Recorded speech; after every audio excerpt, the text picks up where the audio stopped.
Hello, I'm your host Fletch, and today I want to talk about losing a relative, close friend, coworker, and how we handle it later in our lives. Stick around.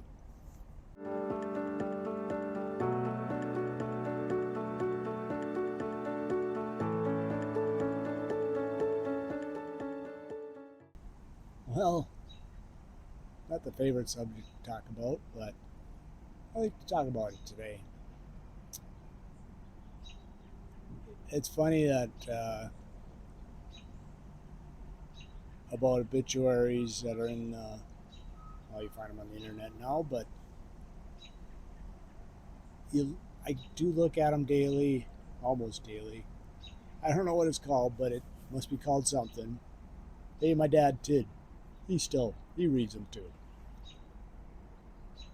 I like doing it because then I can recognize people that moved on, and it just kind of brings back memories.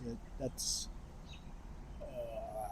don't like it when somebody I know is on the obituaries, but you'll find a coworker, a friend, a schoolmate that's moved on. It's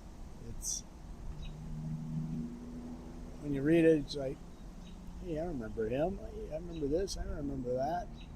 So, and then if we both know somebody, we talk about it and um, reminisce about the person. So, yeah, if it's called something, drop me a note.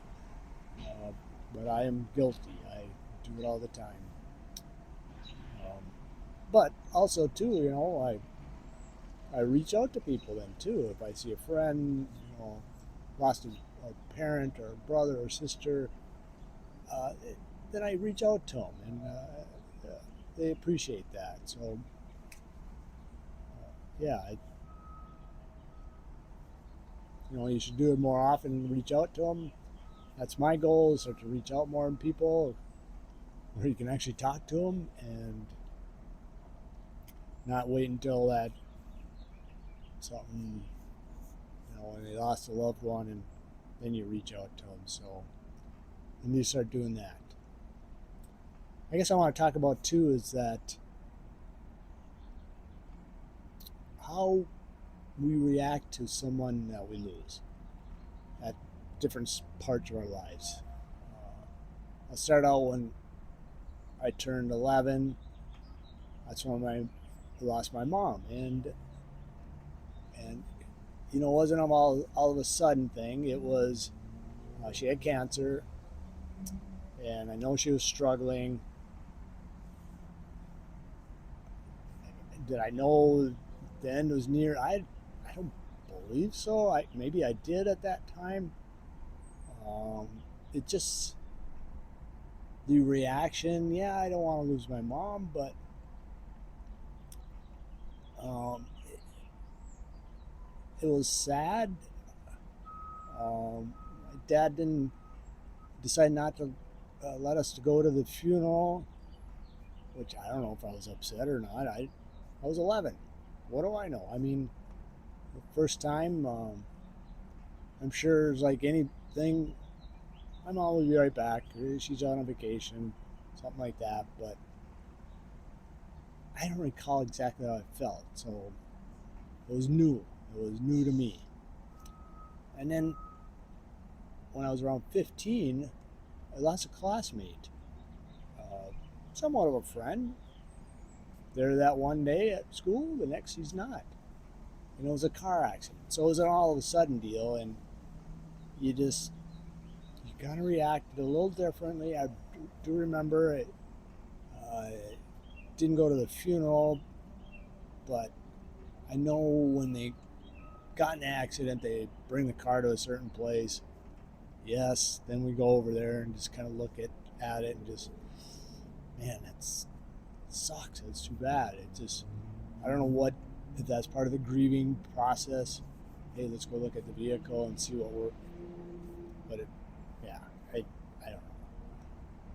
And then couple years later, I was 17, had a real good friend uh, die, and he was a diabetic. So that was an all of a sudden deal. One day he's here, one day he's gone. And did go to the funeral then. I do remember being sad, but I just didn't know how to react. 17, you're new to this life. You didn't know how to react. It was just um, went to it again. You reminisce with all your friends, talk about the good things, of course, and yeah, you just didn't know how to react. And then later on in life, I was about 45, and one of the not a coworker, but a friend through the business, a real good guy, and he came down with ALS, and so there again, it wasn't a quick um, situation, and we did get to go golfing with him. He could golf, it was starting to break down his voice, and but it was good where we could reach out, we could hang out with him. That was cool. Uh, then he passed away, and went to the funeral again. More sad, but then also got together with all the coworkers and just reminisce about the person, and of course leads into other stories. So again, a celebration.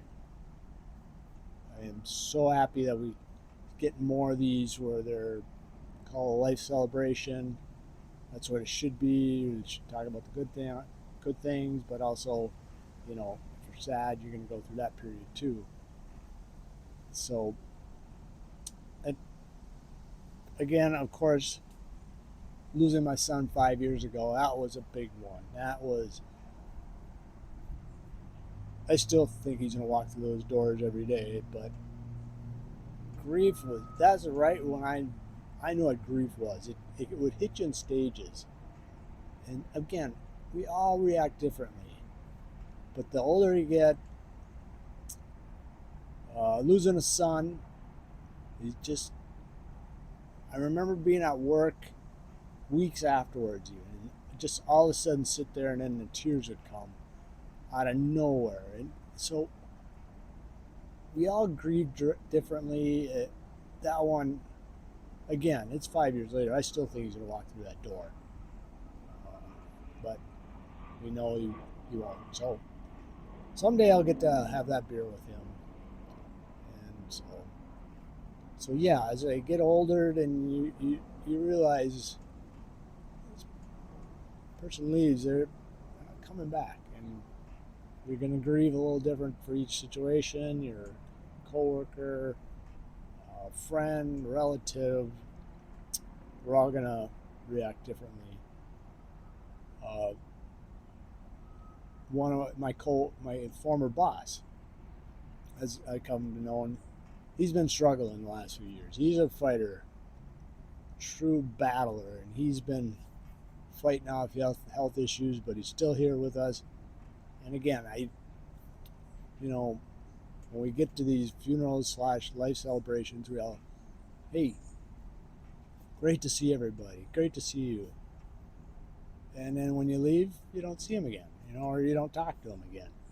So I hope with my former boss, I got his phone number. I'll try a text and see how much energy he has. They've been talking about hospice, and he's fighting that tooth and nail, and he just doesn't want to do that. And I don't blame him. I'd rather die at home than out at some hospice or something. But so yeah, I hope to reach out to him. That just means, in these situations, I